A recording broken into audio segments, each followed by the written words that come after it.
অনুরা একটা গোল খাওয়ার পরে গোল জানো তো মানে না গেঞ্জি মেঞ্জি খুললা আই অবস্থি রুম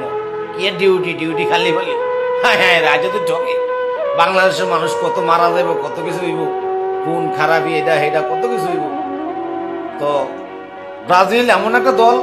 এটা যে কোনো সময় কাম ব্যাক করতে পারে যে কোনো সময় তো সেটা বড় কথা না জাপান 3টা দিব ব্রাজিল 2টা দিব 3-2 জিতবো সেটা বলছে বৈজ্ঞানিকে আরে সোশ্যাল মিডিয়া দেখলাম টিকটকে মোবাইলে ফেসবুকে এটা ভাইরাল হয়ে গেছে এতে কথা কইছে এতে কে কে জিতবো জার্মানি জিতবো ব্রাজিল জিতবো আর্জেন্টিনা জিতবো এগুলো বলছে সবাই জিতছে তো সেটা বড় কথা না বড় কথা হচ্ছে ব্রাজিল এমন একটা দল কাম ব্যাক যে কোনো সময় করতে পারে যে কোনো সময় করতে পারে কাম ব্যাক তো যখন 2টা একটা খাইয়ে লাগছে তখন তো সব জায়গা চালিয়ে বেড়া যাক এরপরও কি আমরা জিতছি না জিতলে বাংলাদেশের মানুষ মারা গেল কতগুলা আরো কতগুলা গাইল হইলে বউ ছেড়ে গেল হইলে এই করলে হইলে তো কারা কোনো কিছু দরকার নাই নেক্সট ম্যাচ আমাদের কার লগে পরে ওটা দেখতে হবে ঠিক আছে